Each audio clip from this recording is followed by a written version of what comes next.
Vai ser uma enxaqueca, né? Enxaqueca, exatamente. 13h15 agora na Paraíba. Trazer aqui o boa tarde dela, a doutora Emanuele, foi secretária de saúde.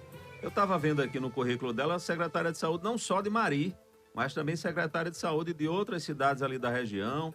Já prestou serviço também em outras prefeituras, nessa área, sempre nessa área de saúde. Tem formação, inclusive, no curso de Direito. Sim. Tem formação no curso de Direito. E está conosco aqui, naquele nosso objetivo, doutora Emanuele, de trazer os pré-candidatos. Porque as cidades não podem brincar de eleição. As cidades precisam ouvir os seus pré-candidatos para conhecer o perfil, conhecer a palavra, conhecer as propostas e aí começar a tomar suas decisões para as eleições de outubro próximo. Não pode ser uma brincadeira de bandeira vermelha contra a bandeira amarela. Você tem que ver qual é o caráter da pessoa, qual é o preparo da pessoa, o conhecimento da pessoa sobre os problemas que afligem a população de determinada cidade e quais são os seus propósitos com aquilo. Não que seja um propósito da pessoa chegar ao poder. Tem pessoas que querem chegar ao poder diferente, aí não tem preocupação depois de cuidar da população com carinho. Mas, doutora Emanuele, seja bem-vinda aqui ao nosso programa Voz da Paraíba, para a gente falar um pouco da senhora, das suas propostas, das suas ideias para a nossa cidade de Mari. Boa tarde, seja bem-vinda. Boa tarde, Marcelo. Boa tarde, Ivandro, ao Wellington, a Zito e a todos os ouvintes aí do programa A Voz da Paraíba. Eu queria saber inicialmente por que a doutora Emanuele resolveu colocar seu nome à disposição da população de Mari nessas eleições. Bom, Marcelo, aí eu vou precisar contar uma pequena história. Claro, vou fica à resumir, vontade. tá certo? Na realidade, eu nunca tive interesse em adentrar na política, né? Eu sou fisioterapeuta de formação e depois fiz direito. E desde o início que saí das faculdades, eu fui direto para a saúde pública, para o SUS, né? Mas, ao longo do tempo, iniciei em Mari em 2005. Não como secretária, como outro cargo. E aí comecei a trabalhar na cidade. Ao longo desse tempo, né, trabalhei com mais de um gestor, inclusive com esse prefeito também. E sempre dentro da secretaria e dentro da saúde pública. Mas ao longo desse tempo, principalmente nessa segunda gestão do prefeito atual, ele termina o mandato dele agora dia 31/12, né? Comecei a trabalhar dentro da secretaria, já como secretária. E aí foi a pasta que mais se desenvolveu a título de popularidade, a título de boa avaliação da população dentro do governo dele.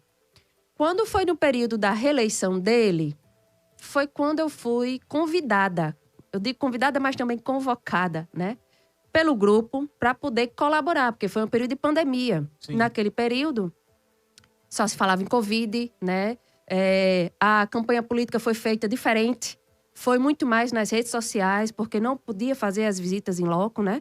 Foi justamente no ano 2020. Foi. E me convocaram para ajudar no processo de reeleição do mesmo. De imediato, eu resisti um pouco, mas acabei fazendo, né? E acabei como diria assim, me envolvendo, né? Fui envolvida nessa questão política. Logo em seguida, conseguimos, ele foi reeleito.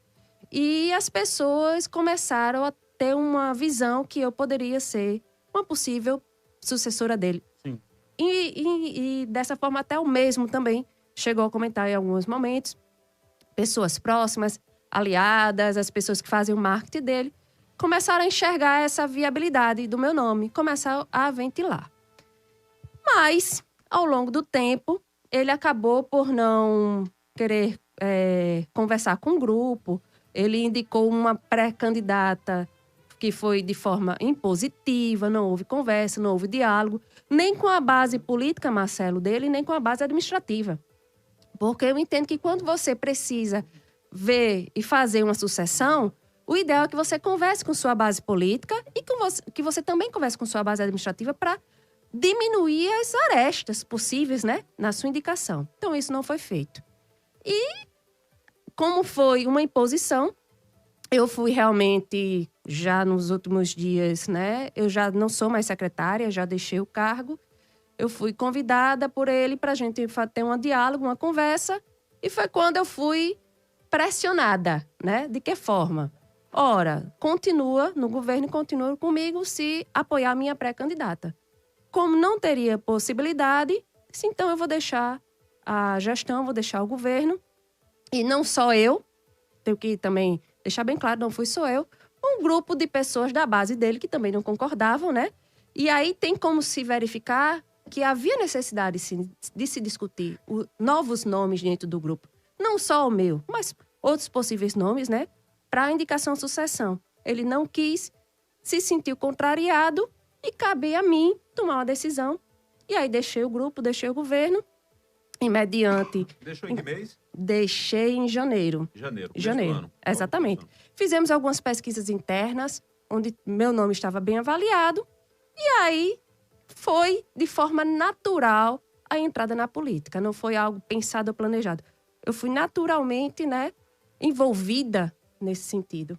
Desde que foi chamada para ajudar tanto no processo de gestão como no processo político, em 2000. Exatamente. Porque foi uma eleição completamente diferente. Exatamente. Em que alguém da área de saúde poderia ajudar, porque, né, dentro daquela situação de crise sanitária... Exatamente. Ao longo desse ano da pandemia, a primeira pandemia foi algo inusitado, né? Ninguém estava preparado, diferentemente, vou até aproveitar agora, né? No caso do Rio Grande do Sul. Foi uma questão de natureza, umas ações de natureza, climáticas, enfim. Mas se você percebe a necessidade de fazer um planejamento, diferente do Covid, que veio rápido, né? E foi uma crise mundial nesse sentido. Então, aquele ano foi um ano de muito pânico, de muita angústia, de muito medo da população, de afastamento, inclusive, de pessoas de grupos de risco, inclusive afastamento, fechamento de setores administrativos, né? Afastamento, inclusive, do próprio prefeito, porque ele fazia parte do grupo de risco. Então, a parte administrativa da cidade ficou a cargo da autoridade de saúde máxima, que era eu naquele momento. Então, eu acabei também assumindo esse papel de administrar algumas coisas durante o período da pandemia. E a pandemia, eu fiz um trabalho muito de transparência com a população, Marcelo. Nós temos uma rádio local, que você conhece bem, né? Conheço bem. A Rádio Araçá. Muito ouvida pela população, Evandro. E eu estava sempre na rádio, falando sobre os boletins, explicando as medidas sanitárias, conversando com os comerciantes sobre a questão da necessidade de fechamento, tranquilizando, né? Organizando algumas situações que não poderia ter aglomeração, explicando as pessoas, explicando ao comércio. Não foi fácil para eles, não foi fácil para os comerciantes, né? Então, fui ganhando visibilidade nessa questão de liderança durante o período de pandemia. Então, quando começou o processo de reeleição, era natural que durante a pandemia, e foi justamente no mesmo ano, convocasse para poder auxiliar nesse processo e fomos vitoriosos, tivemos êxito. Eu estou aqui, Evandro, só para fazer uma ilustração. Mari é uma cidade que vem desde 2000, mais ou menos, alternando. É Marcos Martins e Antônio Gomes. Polarização de famílias. Antônio Gomes e Marcos Martins. Então, as últimas eleições, para você ter ideia, 2016, não sei se está interligado o nosso computador aqui, até podia mostrar no canal do YouTube. 2016, Antônio Gomes ganhou com 6.298 votos. Em segundo ficou Marcos Martins. Antônio Gomes do PSD... D de dado, e Marcos Martins do PSB, né? B de bola. Antônio Gomes, 49,4%, Marcos Martins, 46,4%. 3 pontos percentuais de diferença. Então, de votos, 6.298 votos para Antônio Gomes, 5.913 votos, ou seja, 298 mais 300, tá aí, ó, tá na tela quem estiver acompanhando no canal do YouTube. Então, a diferença aí de 80 votos com mais 290, 380 votos a diferença. Então, a eleição apertada. Severino do Gás, que é uma figura amável, querida demais, conheço desde a nossa infância, 528 votos, né, pelo PT. Adinaldo naquela não teve. Aí a última eleição foi 2020, foi essa que foi doutor Emanuele, da questão da Covid. Que foi Exatamente. Inclusive, mudou-se a data, né? Foi para novembro. Foi uma eleição atípica. Novamente, Antônio Gomes, 6.263 votos. Quer dizer, praticamente a mesma votação de Antônio Gomes. Aqui tem um detalhe que merece algumas reflexões para quem vai participar da campanha efetivamente Mari. Marcos Martins aparece com 5.671 votos. Então a diferença aqui já aumentou. Marcos caiu um pouco aqui. Só que tem uma figura nova aqui que é Clécio. Clécio foi candidato, teve 1.044 votos. Uma espécie de terceira via, né? Terceira via. Aí é que tá. O voto que foi para Clécio, se Clécio não fosse candidato, teria ido para quem? Para Antônio Gomes ou para Marcos? E Marcos teria vencido a eleição. Então, é uma questão que quem estiver trabalhando marketing político em Mari é quem vai fazer essa análise. Severino do Gás, novamente, é votação baixa, 394 votos pelo PT. Pronto, são os números das eleições de 2016 e 2020. Numa eleição tão polarizada como essa, né, dividida por dois grupos políticos, duas famílias, a senhora surge justamente para tentar quebrar essa polarização, né? Mas tem também o Clécio, né, que parece-me que também é pré-candidato a prefeito lá, porque se ele teve 1.000 e poucos votos, certamente ele vai manter essa pré-candidatura. Como é que a senhora pretende com o seu grupo político?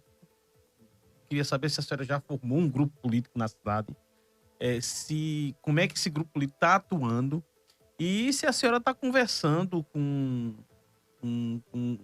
o Clécio, se tem uma... Karina Mello, que é ex-vice-prefeita da cidade. Ex-vice-prefeita da cidade. Se a senhora está conversando com esses atores para tentar regimentar tudo dentro do grupo político, vai ser uma pesquisa quantitativa e qualitativa que vai definir, por exemplo, nesse convencimento para que a senhora seja essa candidata da terceira via. E vou até fazer uma pergunta que quem está em casa certamente gostaria de fazê-lo. O ex-prefeito Marcos Martins tem problemas com a justiça. Sim. Inclusive em relação à sua elegibilidade. Perante o Tribunal Superior Eleitoral, ele está inelegível. A senhora tem conversado com um grupo político do ex-prefeito para ser essa candidata de oposição? Então vamos lá, Ivandro. Você falou de terceira via aí, eu queria fazer uma pequena correção. Sim. Nós chamamos de nova via. É nova via. Nova via, né? Porque não é a terceira, é a nova, né? E estamos sim conversando em conjunto, inclusive com o Clécio, né? Com o pré-candidato Clécio, com a pré-candidata Karina. Já fizemos várias reuniões, já definimos, inclusive, uma pesquisa, uma das estratégias, uma das ferramentas para a gente definir a melhor representatividade para essa chapa, a título de competitividade, né? Então, estamos juntos nesse processo de construção. Porque a nova via são pessoas que querem construir um projeto convergindo em algumas ideias, de que forma? Principalmente numa forma de trabalho diferenciada, inclusive dos dois, do prefeito atual e do ex-gestor, né? E tirando de lado suas divergências, suas individualidades, para a gente chegar no consenso, né? Tanto Karina, quanto Clécio, quanto eu, em relação ao ex-prefeito Marcos. De fato, ele tem problemas jurídicos, né? Deve estar tentando resolver. Não conversei ainda com ele, nem com o grupo, mas o nosso objetivo, enquanto oposição, é união. É uma construção única, cada vez ficando mais forte. Esse é o nosso objetivo. Então, o objetivo da senhora, do seu grupo, né, das pessoas que lhe apoiam, hoje é buscar uma alternativa para vencer o grupo do atual prefeito da cidade, que tem uma pré-candidata, né, Marcelo? Pré-candidata. Lucinha. Lucinha. Que é a vice-prefeita. É a vice-prefeita. É a candidata do prefeito nas eleições desse ano lá. O prefeito Antônio Gomes. Isso. Então, o objetivo desse grupo hoje é derrotar o prefeito Antônio Gomes. Com a união das oposições. Com a união das oposições. Exatamente. E essa união das oposições passa, inclusive, um eventual apoio ou não ao ex-prefeito Marcos Martins? Por que não? Desde que Marcos venha convergir com essas ideias dessas pessoas que estão na nova via. Né? Marcos foi prefeito, teve seu momento, teve sua época, teve seus propósitos, né?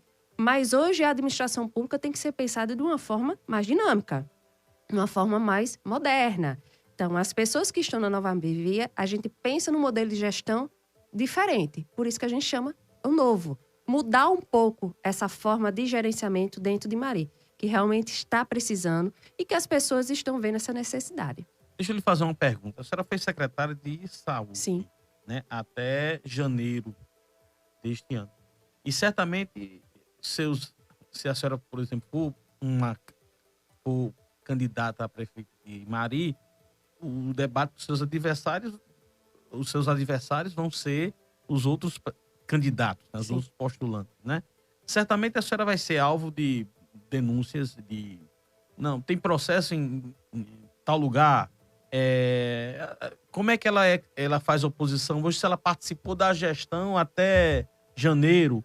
Como é que Emanuele vai criticar a saúde de Mari se ela era secretária até janeiro? Como é que a senhora vai responder essas críticas? Essa é uma boa pergunta. Porque fazia parte da gestão. Para ela responder. Isso. Porque ela vai questionar a gestão atual. Isso. E ela era secretária da gestão atual. Isso. Como fazer isso? Chegar à população. Bom, Ivandro, não é porque você está num grupo que você concorda com tudo que acontece no grupo. Perfeito. Em muitas situações eu discordava. E as pessoas até perguntam dessa forma. Porém, a minha responsabilidade era com a minha pasta. Com saúde. Com saúde. Eu via e discordava de algumas situações em relação às outras pastas, mas caberia ao secretário daquela pasta solucionar, despachar com o prefeito, resolver. Então, estar dentro do grupo não significa você concordar com tudo com o grupo. A senhora alertava o prefeito sobre essas suas observações em outros setores da gestão? Sempre nesse sentido, certo? Mas não era de minha responsabilidade, não cabia a mim adentrar, inclusive, em outros setores, ineficiência de outros setores, que às vezes até a saúde ela faz uma relação muito próxima de assistência social e da educação, não tem como. E a questão do urbanismo também, que tem a questão do lixo, né, e outras situações. Então, eu percebia isso, mas não caberia a mim. Eu era da pasta da saúde. Então, eu ficava na minha responsabilidade, dar conta dos problemas e solucionar o máximo possível da situação da saúde do povo. Como é que a senhora acha que vai convencer a população de que a senhora pode trazer uma gestão melhor? Quais são suas prioridades? A senhora assumindo a prefeitura de Mari em 1º de janeiro, o que é de choque que a senhora vai fazer? O que é que ela acha que é emergencial se fazer na cidade? Bom, então eu vou responder, você fez 2 perguntas, né? Eu vou responder a primeira. Bom, por que a pasta da saúde era melhor avaliada dentro do governo atual? Pela forma de trabalho que foi implantada dentro da saúde. Então, será com base em pesquisa? Com base em pesquisas, sim, e com base na opinião pública. Porque nós temos sentimento uma da rádio local lá, que Marcelo sabe como funciona, que é como se fosse a ouvidoria do município, nesse sentido, né? E tem pesquisas também que o próprio gestor relatava. Por quê? Porque a gente tem um trabalho diferenciado dentro da saúde. Primeiro, eu sou uma pessoa extremamente comprometida com o trabalho. Então, eu morava em João Pessoa, Evandro, e eu ia de segunda a sexta todos os dias sem faltar e dava meu expediente. Nesse sentido. Então, as pessoas me viam lá presente. É o primeiro passo, né? Não tem como você cobrar de um servidor se você é ausente nele. Então, eu era muito presente. Eu sou uma pessoa que trabalha com planejamento e cobro resultados. Então, a secretaria fluía. Não significa dizer que a gente resolvia os problemas da saúde do Mari toda. Isso é utópico. Isso é inviável, porque o SUS no Brasil ele tem suas deficiências e tem nas cidades da mesma forma. Mas a gente trabalhava com planejamento e buscando resultados. Um ambiente de trabalho saudável para os meus servidores, independente. Nunca trabalhei com questões políticas da saúde, sempre com as políticas públicas em si. Implantamos vários serviços ao longo de 7 anos. Eu recebi um município com 9 equipes PSF. Deixei com 11, abri 2. Abri o Centro de Especialidades Odontológicas. Abri o Espaço Saúde, é o serviço de fisioterapia, de fono, psicologia, toda a parte de reabilitação. Construímos academias de saúde, implantamos atividades físicas com educador nas academias de saúde, implantamos programa contra a obesidade. Enfim, vários serviços que implantamos nesse sentido. Então, as pessoas do município viram o quê? Resultado. Porque o resultado era público, as pessoas estão vendo os resultados. Iniciei, não tinha especialidades médicas. Eu deixei 14 especialidades médicas. Eu tinha do fio de cabelo à unha do pé. O especialista vinha na cidade, eu contratava um médico, ele vinha na cidade para atender, né, para evitar, inclusive, o deslocamento daquele paciente para a capital e diminuir a fila, porque a gente sabe que a fila do SUS, como funciona. Então, a gente teve que iniciar esses procedimentos para amenizar as questões das demandas do SUS no município. Então, a população viu o resultado em si, né? E sua segunda pergunta em relação às minhas prioridades. Isso. Vamos lá. Se caso assumir em 1º de janeiro, o que é que vai ser prioritário na gestão de doutora Emanuele? Olhe, prioridade nós temos que elencar, né? Que é isso que vai funcionar uma gestão um pouco mais eficiente. A prioridade, antes de assumir, eu vou dizer qual é. Eu estou escutando o povo. Porque não adianta você ser um gestor para você fazer o que você pensa que deve fazer. Você precisa entender a prioridade que é do povo. Qual é a necessidade do povo? O povo quer reforma ou o povo quer que melhore uma merenda? Isso tem que ser perguntado. O povo quer um asfalto ou o povo quer que melhore a feira livre? Que é uma situação que está complicada no momento atual da cidade. O povo quer o quê? O povo quer a revitalização do centro da cidade. Você morou lá. Moro, né? Porque minha mãe mora lá. Exatamente. O centro da lá. cidade de Mari precisa urgente ser pensado numa revitalização, né? Numa modernidade ali, daquela situação da praça. Outra coisa emergencial, que ninguém quer falar, é a questão da água. Em Mari, hoje, muitas ruas estão com acúmulo de água. Porque, Marcelo, passou o asfalto, aumentou um pouco a altura e o nível em relação a algumas ruas transversais desse asfalto. E aí, quando chove, está acumulando aquelas galerias, aquele canal de Mari é dos anos 80. A gente não sabe se está obstruído, como é que está sendo a limpeza, né? A questão de lixo. Então, tem coisas que são emergenciais. Nesse momento, a questão das águas, a questão da feira livre, a questão do centro da cidade e outro problema, a questão das obras inacabadas, que vai ficar para o próximo gestor. Tem diversas? Diversas? Eu elenco aqui todas. Por exemplo, doutora. Por exemplo, a Mini-UPA foi um prédio pensado pelo ex-gestor. Mais de R$200 mil lá. Pelo ex-gestor... O ex-prefeito Marcos Martins. Ele começou a obra? Ele começou a obra e não finalizou. O gestor atual não finalizou. E a obra está lá inacabada. Fica onde a Mini-UPA? Fica no José Américo. Então, nós temos a Mini-UPA. Nós temos uma fábrica antiga de polpa, que está parada, sem funcionar, polpa de fruta. Mas a fábrica é do município? Do município. Nós temos um galpão que foi construído para fazer produção, capacitação de mulheres para costura. O galpão não está finalizado, está lá inacabado e sem uso. Isso é convênio do recursos federais, estaduais e municipais? Ambos, né?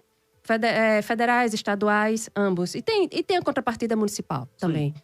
Nós temos a problemática agora da feira livre, inclusive que o prefeito quer instituir uma taxa aos feirantes, sem dar as menores condições básicas dentro da feira, e aí causou uma revolta à população. Nós temos a problemática do cemitério, Ivandro, que é algo prioridade também. O cemitério de Mari está na sua sobrecarga máxima. Pessoas estão sendo enterradas nos corredores do cemitério. Não tem mais espaço. Foi fechado uma rua para ver se aumenta e amplia um pouco. Mas vai resolver? Não. Vai aliviar por um tempo. Mas tem que ser saturou a capacidade. Tem que ser pensado urgente no novo cemitério, né? Porque pessoas virão a óbito e não tem como evitar. E a gente já tem que planejar isso. Os próximos prefeitos já têm que pensar. Quantos mil habitantes da cidade? Cerca de quase 22 mil habitantes. Então, nós temos a questão do canal, aquela parte do canal ali, que caiu a parte da laje e não foi consertado. Inclusive, bota em risco, né? Acidentes já tiveram ali, bota em risco a saúde das pessoas. Então, nós temos um problema. O próximo prefeito ou prefeita herdará obras inacabadas e vai ter que dar uma solução. Doutora, a senhora que foi secretária de saúde, o debate sobre a maternidade de Mari... Hospital. Maternidade Santa Cecília, que era maternidade e hospital, né? Que um dia desse eu fui até levantando a história dele. A Fundação Santa Cecília, aí, hospital e maternidade. Quer dizer, eu era criança em Mari, você tinha uma maternidade. Aí o tempo foi passando, aí regrediu, né? Os filhos de Mari não nascem mais em Mari. Eu queria saber isso da doutora Emanuele, se houve debate na gestão da saúde sobre essa questão da reabertura da maternidade Santa Cecília ou de construção de outra maternidade, porque eu vinha avaliando aquela questão da Fundação de Santa Cecília, que tem aquele prédio, né, tá deteriorado, porque ao longo dos anos, todos ali, E acabou que eu vim descobrir com o pessoal de que aquilo ali foi doado para o Padre Zé, o Hospital Padre Zé, viu? Porque no estatuto da Fundação Santa Cecília tem de que, havendo o encerramento das atividades da Fundação, os imóveis deveriam ser cedidos a alguma instituição. E aí eles fizeram uma reunião, os integrantes lá, os membros do conselho, e que esse imóvel seria doado para o Hospital Padre Zé, aquela unidade. Eu soube que o prefeito parece que fez uma sugestão de desapropriar, não sei direito, mas esse debate de uma maternidade de Mari, como é que ficou na sua gestão? Vamos lá.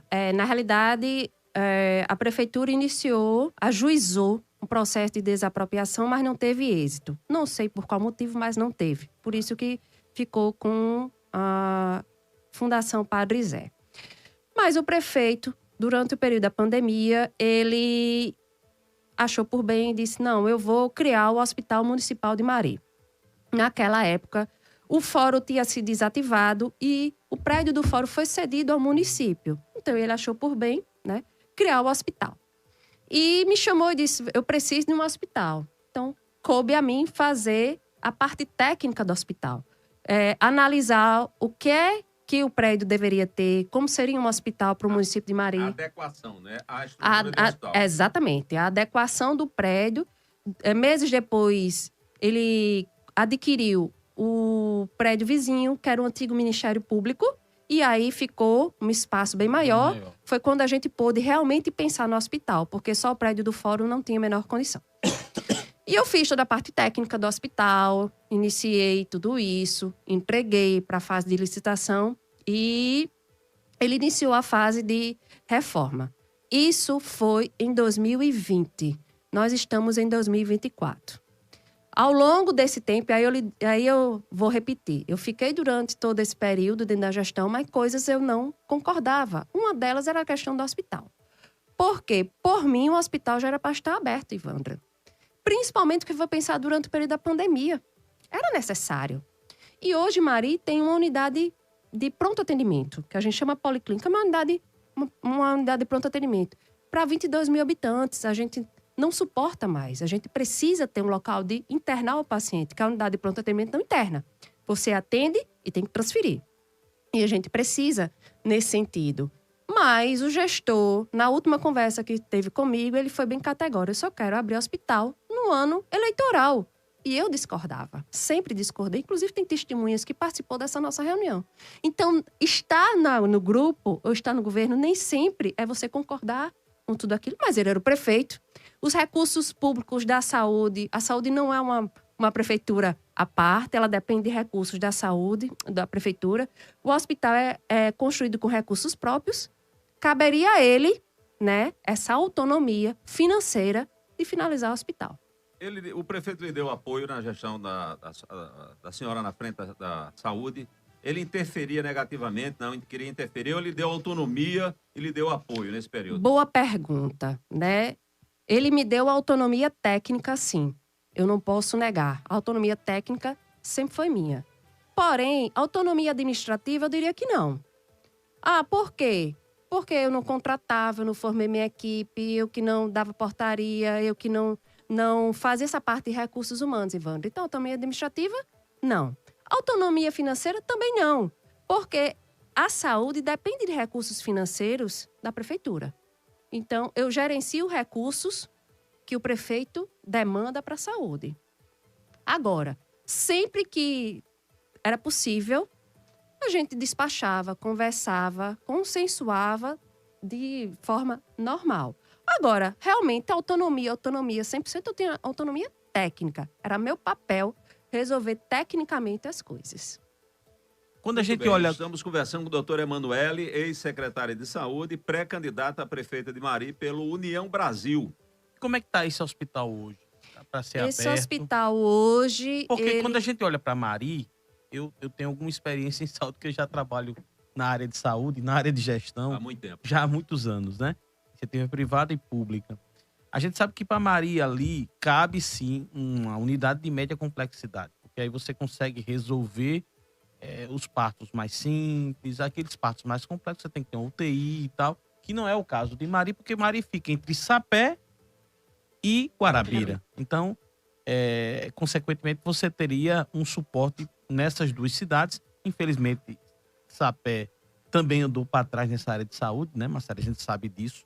Mas no caso de Mari, como é que está essa questão do hospital? Pronto, vou explicar. Pensando nisso, e aí eu lhe digo, Ivandro, as coisas só funcionam com planejamento. Quando você enxerga o que é necessário para a população. Baseado, obviamente, em dados, em números, né? Na realidade que você vive. E eu vivo, Mari, desde 2005. Colocamos gente do hospital, inclusive uma sala PPP, que você deve saber, que é para parto. Justamente para esses partos que vêm, as mulheres já em período expulsivo, e que não dá tempo de transferir. Então, foi feita essa estrutura lá. E o hospital também aloquei um pequeno bloco cirúrgico. Aloquei o espaço lá de um pequeno bloco cirúrgico, pensando já. E algumas cirurgias eletivas, né? Agendadas. Claro que se vai abrir hospital, às vezes você não consegue abrir todos os serviços ao mesmo tempo. O bloco cirúrgico é o que requer um pouquinho mais de complexidade. Mas já está lá, alocado o ambiente necessário para a população. Como ele está hoje, né? Recentemente eu vi que o prefeito licitou, porque esse hospital está já no terceiro contrato, na terceira fase, digamos assim, ao longo desse processo. Essa fase deve ser a última. Porque tem a construção, tem a parte de projeto, construção e depois você tem equipamento. Ele está ainda na fase de finalização de construção. De construção. Na última vez que conversei com a engenheira que era responsável, os dados técnicos dela, ela me disse que o hospital estava 70% pronto. Faltava 30% ainda e muito mais a questão de acabamento. Então, o prefeito licitou novamente e está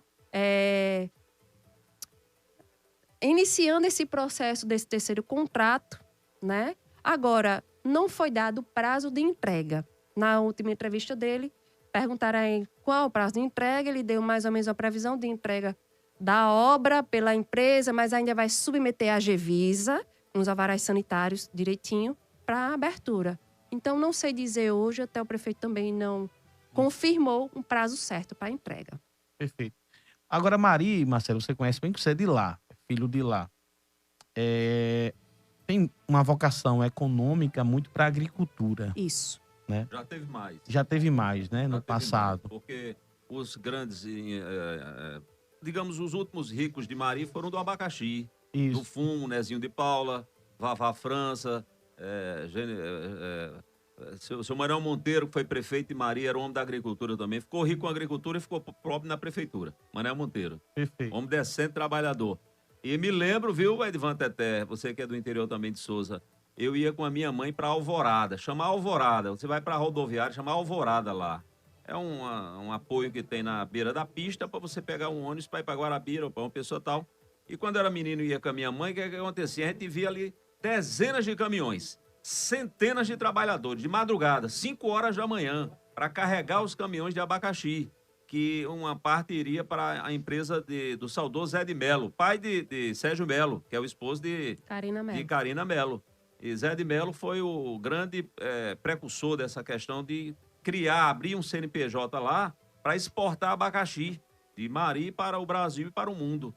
E aí tinha realmente geração de emprego. Era uma pergunta que eu ia fazer para ela. Na realidade de hoje, por exemplo, mas faça a sua, que me emenda com a minha, como trabalhar a geração de emprego e renda para a juventude, porque a juventude, se não der educação e uma atividade para o jovem começar a ganhar um dinheirinho, tá entendendo? Todo jovem, rapaz, completa 17, 18, 19 anos, ele quer alguma coisa para fazer para ganhar um dinheirinho, arranjou uma namorada na escola, um perfumezinho, uma camisa. Se não tiver, vem lá a facção criminosa e começa e absorve uma parte dessas pessoas. Exatamente. É muito no gancho que o Marcelo está falando sobre essa questão das oportunidades para os jovens e também do ponto de vista das vocações econômicas de Mari. Como é que a senhora enxerga hoje o setor de agricultura? O que é que precisa ser feito para gerar oportunidade e também outras vocações econômicas de Mari, o comércio? O que é que pode ser feito? Um banco de microcrédito?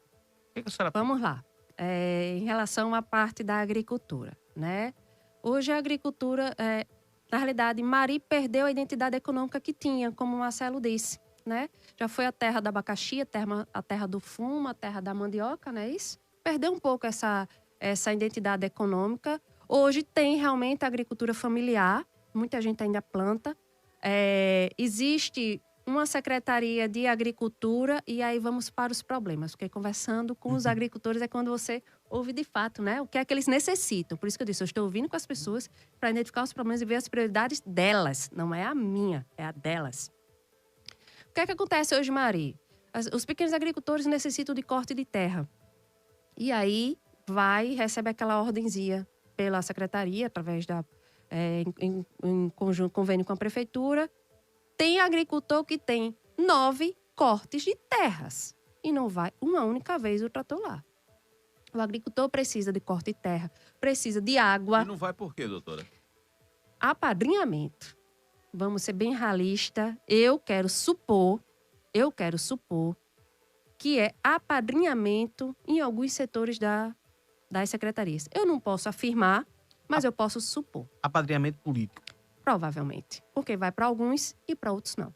Esses são os relatos de muitos agricultores. Inclusive mostram os cortes, as ordenzinhas de corte de terra, né? Então, Mari tem ainda uma agricultura familiar que é necessário estimular, é necessário fomentar isso aí, Ivandro. E é possível. Agora, o poder público também tem que ajudar de que forma? Sendo consumidor. Porque ele sendo consumidor, a produção que o pequeno agricultor familiar faz, ele consome, ele adquire. Para merenda, né? Para outras situações. Então, ele sendo o consumidor primário, ele colabora e estimula e faz o crescimento, inclusive, dessa agricultura. Movimenta a economia local. Exatamente. Porque está pagando o agricultor da cidade. Exatamente. A mesma coisa com os comerciantes. Conversando com alguns comerciantes, qual é o desejo hoje dos comerciantes de Mari? Poder vender ao poder público. Muitas coisas, muitas compras hoje de Mari são compradas fora da cidade de Mari. Há grandes empresas. Porque as empresas daqui não têm a regularidade fiscal. Tem que ter CNPJ. Mas tem, é regularizado. Tem que dar assistência a esses pequenos empreendimentos. Dê assistência. Vamos ajudar, vamos apoiar, regularizar. Talvez todos não, mas alguns vão se regularizar e vão conseguir vender para a prefeitura. Através da licitação, isso não é impedimento. E quanto mais ficar dentro do comércio local, mais o dinheiro circula em Mari e melhor cresce. E aí vamos para a geração de emprego e renda em relação à juventude. Inclusive, eu venho fazendo muitos podcasts, viu? Estou fazendo o estilo podcast, trazendo pessoas para a gente conversar, para a gente discutir. Já fiz com a juventude em relação a isso. Tanto a juventude do campo, porque tem parte desses jovens que querem continuar no campo, que querem tocar a agricultura familiar do pai, do avô, da mãe que já tem e precisa de incentivo. Então, vamos lá, geração de renda para os jovens, né? O que é que vem acontecendo ao longo dos anos em Mari? Um aumento da taxa de abandono escolar dentro da idade normal e habitual. Evasão escolar. E aí, esses adultos, você tem que buscar para fazer retorno à escola. Ele tem que, pelo menos, finalizar. Hoje, qualificação é tudo, né? Principalmente para o jovem. Você não consegue entrar no mercado de trabalho, Ivandro, se você não finalizar. Se você não tiver sua qualificação. Se você não tiver referência. Fica difícil. Então, tem que pensar nesse jovem, nesse sentido. Tem que fazer estímulos para os jovens de qualificar. Agora, qualificar e capacitar cursos interessantes para os jovens. Não adianta eu propor vários cursos que às vezes não é de interesse para a juventude. Tem que ver a questão também. Hoje em dia, os jovens eles conseguem muito mais trabalhar via internet. E hoje é possível você produzir e vender pela internet. É difícil para o idoso, mas é fácil para o jovem. Então, você buscar parcerias com o comércio. Vamos formar parceria público-privada com os comerciantes para absorver esses jovens que terminaram em estágios remunerados, porque geram pequena renda para eles e eles vão ficar estimulados a isso, além de referência. Porque você vai para o mercado de trabalho sem ter menor experiência no trabalho, então você já sai com o estágio remunerado com o empreendimento, um estabelecimento ou o empresário que lhe atesta que você estagiou lá e que você é mão de obra qualificada. Então, é possível. Nós temos o Empreender lá em Mari. Temos o setor do Empreender lá em Mari. Então, é possível várias formas de fazer geração de emprego e renda. Agora, a principal forma e o principal conceito é que o poder público tem que ser parceiro nisso aí. Se o poder público não for parceiro para o comércio, para a geração de emprego e renda, conversar com os comerciantes, ver essa questão do fluxo, ficar lá. Deixa eu dar um exemplo. Agora, na Semana Santa, foi adquirido 17 toneladas de peixes para doar, mas foi comprado numa empresa em Mamanguape. Mas Mari tem produção de tilápia. Por que não comprou lá? Não posso dizer por que não comprou, mas não seria uma opção para poder circular o dinheiro local? A produção da agricultura familiar ser revertida e adquirida para merenda. A questão desse galpão de costuras, vamos pegar as mulheres, vamos fazer capacitação das mulheres e elas fazem os fardamentos dos alunos, que a prefeitura vai adquirir. E aí faz duas coisas ao mesmo tempo. Capacita, dá estímulo àquela pessoa que está às vezes inutilizada ou subutilizada, né? E aí você fomenta a geração de emprego e renda e a economia local. Então, tem diversas formas que podem ser feitas nesse sentido. A senhora está afiliada a qual partido? 1357. União Brasil. União Brasil. Deu, assim, tem autonomia para ser nominata de vereador, ter uma bancada, como é que... Boa pergunta, né? Que foi algo que fizemos em conjunto. Como eu bem disse, a Nova Via, fizemos reuniões de união nesse sentido, certo? Com os outros pré-candidatos. E o União Brasil cedeu os pré-candidatos da União Brasil para o Podemos, que é do pré-candidato Clécio. Para fortalecimento, nesse sentido, né, de uma chapa de pré-candidatos muito mais forte, se fosse desmembrar. Então, meus candidatos da União Brasil, meus pré-candidatos a vereadores, foram cedidos e consolidados para o Podemos. Estratégia política, né? Estratégia política. Sem coligação para a candidatura de vereador, se você não tiver estratégia, você pode colocar a perder mandatos. Exatamente. Agora, uma última pergunta minha, Marcelo. Você falou que é de João Pessoa e sempre vai a Mari. Sabe que seus adversários vão explorar isso. Não, já sou residente. Já é residente? Já moro em Mari. Quem bebe da água de Mari, no dia que você beber, você não volta mais, não. Não, já tem residência lá em Mari. Já cuidou disso. Na realidade, desde 2005, eu tenho um vínculo com a cidade. Já recebi título cidadã mariense. Eu passava muito mais tempo em Mari do que em João Pessoa. Vim em João Pessoa apenas dormir. E aí, agora já é definitivo, já estou em Mari nesse sentido. Se o ex-prefeito Marcos Martins foi impedido de ser candidato, né? Se Clécio disser assim, não, vamos com o Emanuele, você topa ser essa candidata de oposição desse grupo e representar esse grupo político? Não entendi. Com a junção de Marcos... Com a junção de todos esses candidatos. Essa é a sua intenção. Uma aliança com Marcos Martins. É possível essa aliança com Marcos Martins? É possível a aliança com qualquer pessoa que queira vir para a Nova Via, nas condições, nas convergências das ideias da Nova Via. Claro que é possível, sim.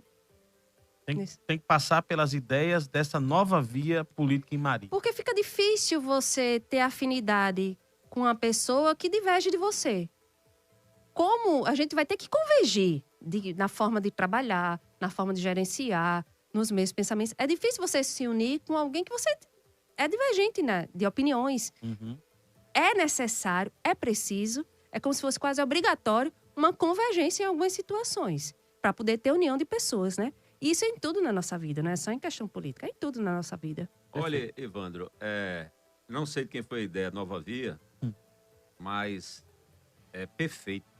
Porque terceira via dá a ideia de lá atrás, sucessivo. Se não quiser o primeiro nem o segundo, estamos aqui, tá entendendo? Nova via é um negócio diferente. Uhum. Pode olhar até que no meio da imprensa, na grande João Pessoa, se fala terceira via e a terceira via aceitava isso. Em mídia nacional, a terceira via, a pessoa aceitar essa condição de terceira via. Na verdade, não é a terceira via, é uma nova via. Porque terceira, aquela história de arroz terceira, né?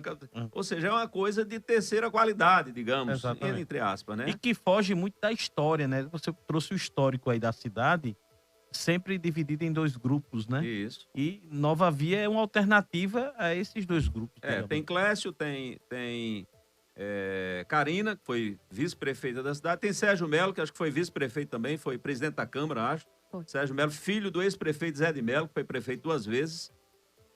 Enfim, é interessante. O propósito do programa trazer os pré-candidatos é esse.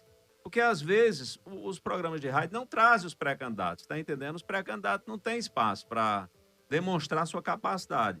E aí, com a entrevista dessa, a doutora Emanuele mostra a capacidade dela, a coragem dela e a compreensão que ela e os aliados têm de fazer política lá na cidade. Achei muito interessante. Exatamente. E, assim, eu acho que é importante que o eleitor tenha essas alternativas todas, né? Para que ele possa fazer um juízo de valor e entender qual é o melhor caminho para a cidade. Vamos convidar a candidata do prefeito também, Lucinha. Vamos trazê-la. E o prefeito está convidado também a vir ao programa, porque eu disse à doutora Emanuele, eu não me envolvo mais em política lá na cidade, porque é complicado. Você é complicado, porque você é filho de Mari, né, Marcelo? Aí o que acontece, Teté? Eu estava lá participando, ajudando um determinado candidato, aí os amigos do adversário dele passavam por mim, não falavam. Aquele mudava de calçada, e isso me ofende muito. Eu gosto muito de contato, de conversar com as pessoas, de amizade, de lembrar dos tempos, tá entendendo? E política afasta muito. Em período eleitoral, lá em Mari, doutora Emanuela, que se prepare. Doutora? Não, mas eu tenho o hábito e consigo, porque como eu não fazia divergência política, eu sou bem aceita em ambos os grupos, sem problema nenhum. Sem problema nenhum. Sem problema nenhum. Doutora Emanuele, sua mensagem aí à população de Mari, os eleitores, as pessoas, os apoiadores. E muito obrigado pela sua presença aqui no nosso programa, viu? Fiquei feliz de conhecê-la pessoalmente. Obrigada a vocês pelo espaço, obrigada a Evandro, espero vir outras vezes para a gente debater um pouco mais. Olha, Marcelo, eu quero dizer às pessoas em Mari o seguinte, que é hábito dos ex-prefeitos ter aquela sensação, devido a essa polarização, viu, Evandro? O que o ex-prefeito fez como obras inacabadas, eu não vou terminar. Existe esse sentimento negativo, né, nos ex-gestores de Mari, gestor e ex-gestor, inclusive falam assim publicamente. E eu acho isso errado, porque a gente tem que entender que o benefício é para a população. Quem é prefeito, quando for prefeito, é prefeito de todos eles, de todo mundo. Então não tem essa diferença, essa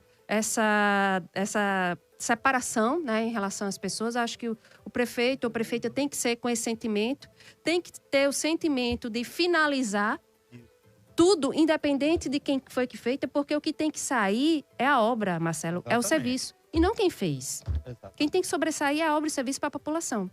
Até porque a obra pública, ela pertence ao povo. Exatamente. Quem paga né? é o povo. Exatamente. O destinatário é o povo. Né? Exatamente.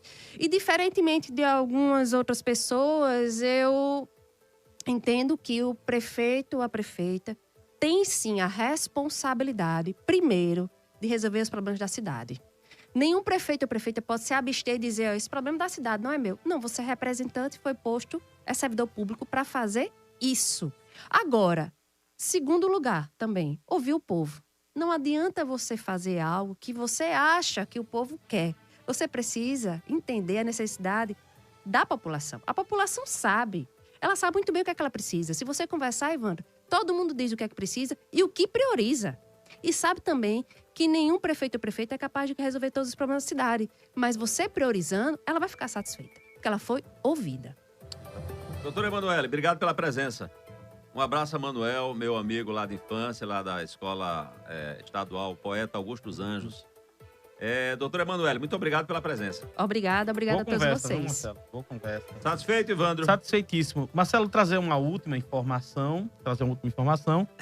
O deputado Branco Mendes é o aniversário de hoje, aniversariante de hoje também, Sim. né? Então, dar os parabéns para ele. E ele disse que não tem mais problema nenhum entre republicanos e o governo. Tá tudo resolvido. Tudo separado. Tudo resolvido. Um abraço a todos. A gente volta amanhã, meio-dia, com o programa Voz da Paraíba. Agora eu gostaria de resistir. A Voz da Paraíba agradece a sua audiência. Estamos encerrando mais uma edição do nosso programa. Não esqueça, de segunda a sexta-feira, temos um encontro marcado ao meio-dia, aqui, com a bancada do programa A Voz da Paraíba. Muito boa tarde e até a próxima edição.